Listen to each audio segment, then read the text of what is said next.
Terry. I'm the museum's education director, and thank you for coming to today's talk. Our speaker, Eric J. Dolin, is the author of 15 books, including A Furious Sky, the 500-year history of America's hurricanes, which was chosen by the Washington Post as one of 50 notable works of nonfiction in 2020, by Kirkus Reviews as one of the best nonfiction books of 2020, by the Library Journal and Book List as one of the best science and technology books of 2020, and by the New York Times Book Review as an editor's choice. Other books include Leviathan, The History of Whaling in America, chosen as one of the best nonfiction books of 2007 by the Los Angeles Times and the Boston Globe, and also a winner of the 2007 John Lyman Award for U.S. Maritime History, and Black Flag's Blue Waters, The Epic History of America's Most Notorious Pirates, which was chosen as a must-read book for 2019 by the Massachusetts Center for the Book, and was a finalist for the 2019 Julia Ward Howe Award by the Boston Authors Club. A graduate of Brown, Yale, and MIT, where he received his PhD in environmental policy, Eric lives in Marblehead, Massachusetts with his family. Here to talk about his book, Rebels at Sea, Privateering in the American Revolution. Please welcome Eric J. Dolin.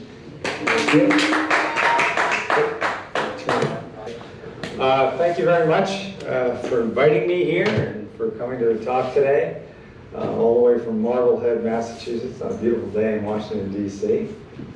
Anyway, it was late in the day on June 3rd, 1780, when Salem Captain Jonathan Harridan and his privateer Pickering were heading for the friendly port of Bilbao, Spain. The British privateer Achilles, however, stood in the way. Nobody would have faulted Harridan had he fled in the face of a superior foe. While the Pickering had a crew of 38 men and 16 cannons, the Achilles bristled with 130 men and 43 cannons. Hardly a fair fight, but that's not how Harridan saw it. He relished the chance to confront the enemy and strike a blow for the revolutionary cause. Let's turn this down. Turning to the British prisoner who had informed him of the Achilles' might, Harridan calmly said, "I shan't run from her."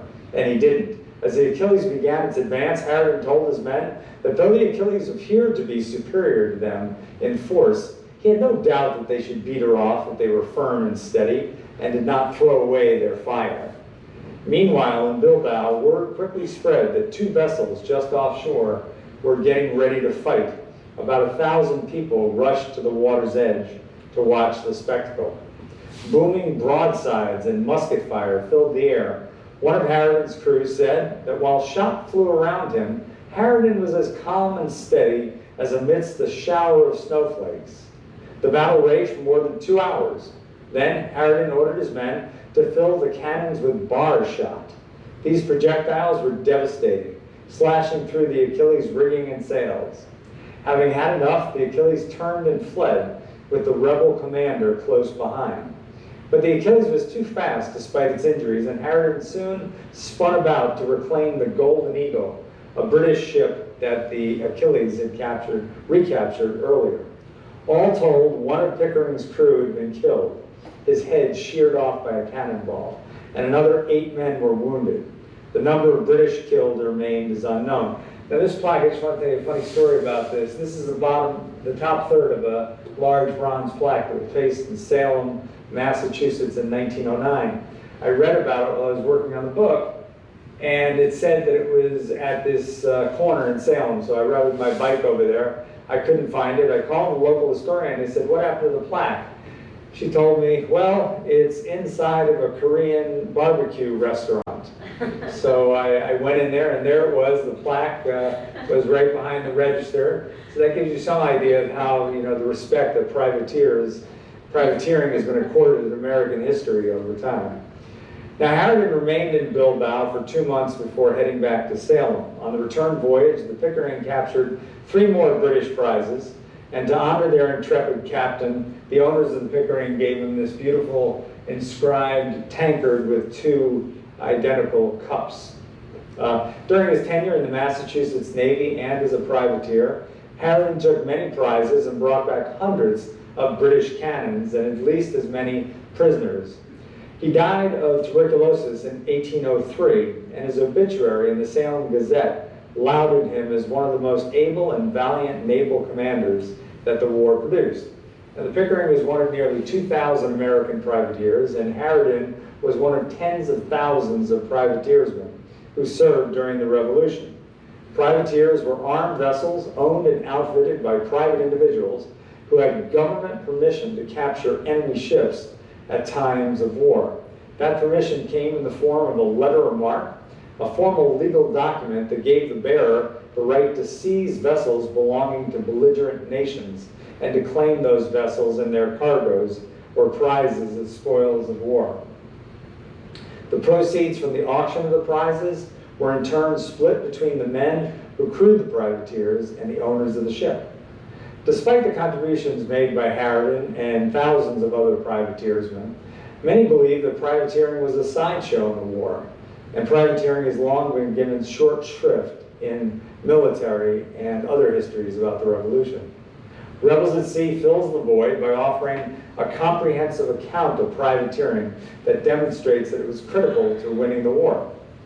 American privateersmen took the fight to the British and made them bleed in countless daring actions against British merchant ships and not a few warships. Privateers caused maritime insurance rates to precipitously rise, diverted critical British resources and naval assets to protecting their vessels and to attacking privateers, added to British weariness over the war, and played a starring role in bringing France into the war on the side of the United States. On the domestic front, privateering brought much-needed goods and military supplies into the new nation, provided cash infusions for the war effort, boosted coastal economies through the building, outfitting, and manning of privateers, and bolstered America's confidence that it might actually win this quixotic effort to beat the British. Now, thousands of books have approached the Revolution from virtually every angle. Rebels at Sea places privateersmen, most of whom were not famous or even well-known individuals, at the very center of the war effort. It demonstrates that when the United States was only a tenuous idea, they stepped forward to make it a reality. I'll try to keep you awake. I know it's tough after lunch. In fighting against British on the seas, there were four different maritime forces. Washington's, there were state navies, Washington's secret navy, which only lasted for about a year, the Continental Navy, and privateers. And of these four, privateers were by far the most numerous and the most effective, capturing somewhere in the neighborhood of 1,600 to 1,800 British prizes worth millions, many millions of dollars.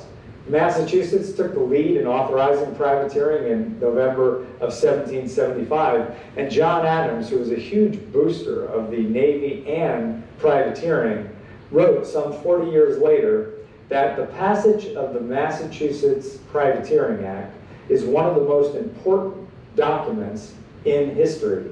The Declaration of Independence is a trifle in comparison to it. Through early 1776, perhaps a dozen Massachusetts privateers went out. Among them was the Washington, captained by Offen Boardman. This painting, by the way, is owned by Franklin Delano Roosevelt. He was, as you know, very big into naval affairs. The Washington left port on December of 1775 for a cruise along the coast, and on the 15th of January off Plum Island, just a few miles from Newburyport, Boardman spied a vessel in distance. After a short chase, the British brig Suki was captured without a shot being fired, and on board were supplies for British troops, including 18,000 pounds of the best beef, 18,000 pounds of butter, and 700 pounds of claret. New Hampshire and Rhode Island followed suit in early 1776 with their own privateering statutes, and then Congress got into the act after the British passed the Prohibitory Act in early 1776.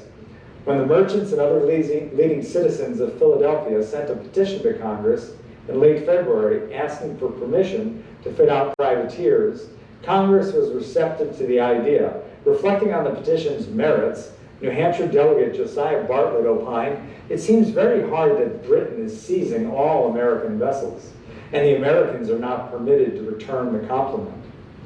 The Congressional Privateering Act was passed on March 23rd, 1776, and a few weeks later the regulations went into effect. In his letter to the colonies announcing the law and the regulations, John Hancock, the president of the Continental Congress, said, "It is necessary in conducting the warlike operations on the part of America to meet our enemy on every ground and to defend ourselves in the best manner we can against all attempts in whatever shape to deprive us either of liberty or property. Privateers were to be a major part of the colonial war effort." A few months later, James Warren, president of the Massachusetts Provincial Congress, said that the spirit of privateering prevails here greatly. The whole country has gone privateering mad, and that madness persisted for most of the Revolution. While their capital was tied up at the dock, merchants such as Elias Haskett Derby here eagerly pursued privateering because prizes that were brought in could be sold, both the ship and the goods. Many men invested in privateering voyages, one of which was George Washington, who appropriately enough invested in a privateer dubbed the General Washington. Generals Nathaniel Greene and Henry Knox, as well as Paul Revere, also invested in privateering ventures. Privateering captains were usually known by the owners of the ships, and they were offered the largest shares. And I remember when I found this picture of Elias Davis, who is not far from Marblehead. He was in Gloucester, and I showed it to my daughter, who was 22 at the time. She got rather excited about privateers. Thought he was quite a good-looking gentleman. While crewmen were sometimes known by the owners prior to being hired, in most cases they didn't have to be lured. They came running to join privateering vessels. But one of the things owners would do is they would invite everybody to the local pub and basically get them drunk before they signed the Articles of Agreement. Now, black men served on many privateers. Some were freemen, one of which was Philadelphian James Forten. At age 14, he signed on to the Pennsylvanian Royal Lewis privateer. He was called a powder monkey at the time, and his job was to bring gunpowder from the ship's magazine to the cannons.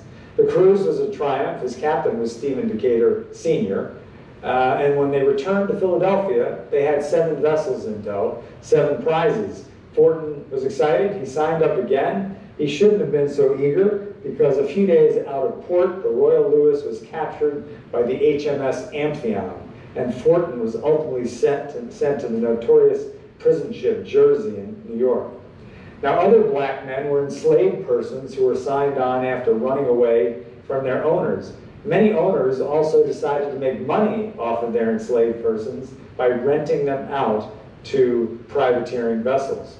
Now, this painting, which used to be owned by a urologist in Rhode Island, was thought for many years. I'm very glad, especially since you're one of the people who didn't sign up. 23 people signed up, and none of them came. And the one person that didn't sign up came.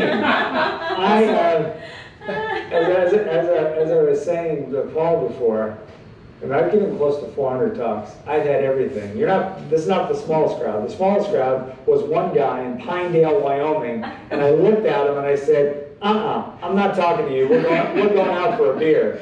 And that was it. Thank you. Anyway, thanks. Thank you very much. I have a question, actually. Yeah, go ahead. How did the placard that you talked about in the beginning, how did it end up inside the Korean restaurant? Aren't they usually outside buildings? Yes, it was. Oh, whoops. Wait, let me just unplug this. That's a good question. I don't have the absolute answer, but what I can tell you is that Salem, Massachusetts has a lot of great history. They went through a period of dramatically devastating, a lot of urban areas, they really sank to the depths. It was really a rough place. They're coming back. It's beautiful now. It's really coming back. They neglected their history. There were tons of plaques all over town. I know a lot of them got taken off of buildings, were stolen.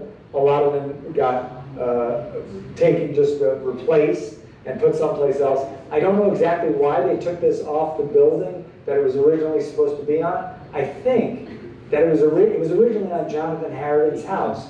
I think that Jonathan Harridan's house either was ripped down or they totally remodeled the outside and they said, we don't want this plaque here. And they put it in this restaurant. I don't know, it was in there before the restaurant. The restaurant, this place has had 2 or 3 restaurants in it. So I think it was in there when the prior restaurant was there, and it just happened to be in there now. So, and the woman in there, she was so nice. I went in during COVID, and they had, no customers, and she was so excited. She thought I was a customer. I said, no, I'm not here to buy any food. I am here to take a picture of that. It was right behind her. She didn't know anything about it. She said, she I don't know if she even read it. And I told her what it was all about. She goes, oh, that's really interesting. The more you know. Yeah, so anyway, well, thanks for coming. Thank you so I much. appreciate it.